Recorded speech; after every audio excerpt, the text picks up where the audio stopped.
ఒక క్యాలెండర్ని కూడా ముద్రించి కాంగ్రెస్ పార్టీ అధికారంలోకి రావడానికి ఎన్ని హామీలు అయితే ఇచ్చిందో ఆ అన్ని హామీలతో కూడిన ఒక క్యాలెండర్ని ప్రతి కుటుంబానికి ఇవ్వాలని, తద్వారా వాళ్ళు ఏం నెరవేర్చగలిగిరు, ఏం నెరవేర్చలేకపోయారు, నెరవేర్చనందుకు నిలదీస్తుంటే ఎలాంటి కార్యక్రమాలు చేపడుతున్నారో మన కార్యకర్తలకు కూడా సులువుగా అర్థమయ్యే విధంగా, ప్రజలకు కూడా సులువుగా అర్థమయ్యే విధంగా ఇది దోహదపడుతుంది. కాబట్టి దయచేసి ఒక క్యాలెండర్ని కూడా తయారు చేసి వాళ్ళ హామీలను కూడా మరొకసారి ప్రజల్ని ప్రతి ఇంట్లో గుర్తించుకునే విధంగా చేయాల్సిందిగా నేను మీకు విజ్ఞప్తి చేస్తూ ఉన్నాను.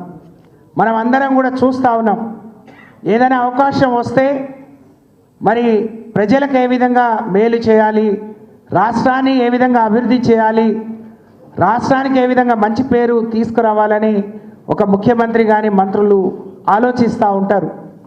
కానీ వాళ్ళు ఉన్న ముఖ్యమంత్రి నిజంగా తెలంగాణ ప్రజలు చేసుకున్న దురదృష్టం, ఆయనకు ఈ రాష్ట్ర ప్రజల పట్ల ప్రేమ లేదు. మరి ఈ రాష్ట్రం నిన్న మొన్న మాట్లాడుతూ కూడా ఉద్యోగస్తులందరి గురించి మాట్లాడుతూ ఉమ్మడి ఆంధ్రప్రదేశ్లోనే ఉద్యోగులు బాగుండే అని మాట్లాడుతున్నాడంటే మరి ఆయన ఎంత తెలంగాణ ద్రోహియో ముఖ్యమంత్రి అయిన తర్వాత కూడా మనం అర్థం చేసుకోవాల్సిన అవసరం ఉంది. ఆ రోజు కేసీఆర్ గారు చావు నోట్లో తలపెట్టి తెలంగాణ కోసం కొట్లాడి తెలంగాణ జరుగుతున్న అన్యాయాన్ని మరి ప్రపంచానికి చాటి చెప్పి అందరినీ ఒకతాటి మీదకి తీసుకొచ్చి తెలంగాణను సాధించుకున్న తెలంగాణ మరి సాధించిన ప్రగతి 10 ఏళ్లుగా ప్రతి వర్గానికి ప్రతి కులానికి జరిగిన మేలు, ప్రతి పేదవాడి ముఖంలో చిరునవ్వు ఉండే విధంగా కేసీఆర్ గారు రచించిన సంక్షేమం, కేసీఆర్ గారు చేపట్టిన అభివృద్ధి మరి ప్రజలకు పరిపాలన అందుబాటులో ఉండే విధంగా మరి ఏ విధంగా కార్యక్రమాలు శ్రీకారం చుట్టారో, అందరికంటే ఆకరణ ఏర్పడ్డ తెలంగాణ భారతదేశంలో ఏ విధంగా తలమానికంగా మరి నంబర్ 1గా వెలిగిందో మరి ప్రజలందరికీ తెలుసు. కానీ మరి పోయిన ఎన్నికలప్పుడు పెద్దలు మల్సునాచారి గారు అన్నట్టు అందరూ మార్పు అని అంటే ఇదేదో బ్రహ్మాండంగా ఉంటుంది, కేసీఆర్ గారు ఇచ్చింది చాలు కానీ ఇంకా ఎక్కువ ఇస్తా అంటున్నాడు అని ప్రజలు కొంత భ్రమపడి మరి ఆ రోజు కాంగ్రెస్ పార్టీకి ఓట్లేస్తే జరిగిన నష్టాన్ని ఈరోజు గుర్తు చేసుకుంటా ఉన్నారు, జరిగిన మరి నష్టాన్ని ఈరోజు బాధపడతా ఉన్నారు. మరి ఆ రోజు ఒక పొరపాటు జరిగింది, తిరిగి దీన్ని ఏ విధంగా సరిదిద్దుకోవాలి, ఆ అవకాశం ఎంత తొందరగా వస్తుందా అని మరి ప్రజలందరూ ఎదురు చూస్తున్న పరిస్థితి మనం గ్రామాల్లో పోతే కనిపిస్తూ ఉంది.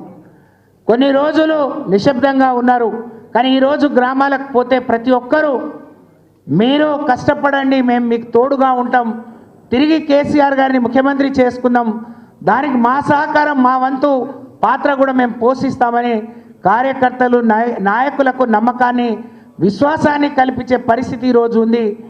దానికి తగినట్టు బీఆర్ఎస్ పార్టీ కార్యకర్తలుగా అన్నట్టు 2025లో మరి మనమందరం కూడా సైనికులుగా మన నాయకులను కాపాడుతూనే ఈ పార్టీని పటిష్టం చేయటానికి ఆ రోజు కేసీఆర్ గారు అమలు చేసిన సంక్షేమాన్ని ఈరోజు కాంగ్రెస్ పార్టీ ఇచ్చిన హామీలు ప్రజలకు చేరవేసే క్రమంలో వారధులుగా మనమందరం కూడా కష్టపడదాం. అలాగే మనం నిన్న మొన్న చూస్తూ ఉన్నాం, మరి కేసీఆర్ గారు బయటికి రానప్పుడు కూడా కేటీఆర్ గారు, హరీష్ రావు గారు కాంగ్రెస్ పార్టీ ఏ విధంగా వాళ్ళు ఇచ్చిన హామీల నుంచి వెనక్కిపోతుంది, అధికారంలోకి వచ్చేటప్పుడు అందరికీ అన్ని అని చెప్పి ఇవాళ కొందరికే కొన్ని అని చేస్తున్న క్రమాన్ని ఎక్కడికక్కడ ఎండగడుతున్న మరి తీరు చూసి ఓర్వలేక అక్రమంగా కేసులు పెట్టి ఏ విధంగా మరి ఇబ్బంది పెట్టాలని చూస్తున్నారో మనం గమనిస్తున్నాం. కాబట్టి రేవంత్ రెడ్డి గారు కాంగ్రెస్ పార్టీ ఒకటి గమనించాలి, కేటీఆర్ గారి మీద ఇంకెవరి మీద కేసులు పెట్టినా మరి తప్పకుండా 2001లో ఏర్పడ్డ టీఆర్ఎస్ పార్టీ అనేక కేసులు చూసింది, అనేక పోరాటాలు చేసింది, తిరిగి తలెత్తుకొని మరి ఆ రోజు తెలంగాణ మీ మెడలు వంచి తెలంగాణ సాధించిన చరిత్ర కేసీఆర్ గారిది. ఈరోజున్న బీఆర్ఎస్ది అయితే తప్పని పరిస్థితిలో మరి ఈరోజు మీరు మరి కేటీఆర్ గారి మీద కానీ నాయకుల మీద అక్రమంగా కేసులు పెట్టే ప్రయత్నం చేస్తున్నారు. పునరాలోచించుకోండి. ఇప్పటికే చాలామంది నిజమైన కాంగ్రెస్ పార్టీ నాయకులు ఇది సరైనది కాదు, ఇది మీ పద్ధతి మార్చుకోమని ముఖ్యమంత్రి గారికి కూడా సూచిస్తున్న విషయాన్ని మనం ఇవాళ గమనించాల్సిన అవసరం ఉంది. కానీ మీరు ఒకళ్ళిద్దరి మీద కేసులు పెట్టినా బీఆర్ఎస్ పార్టీలు మరింత దృఢంగా సైనికులుగా రేపు బయటకు వస్తారు.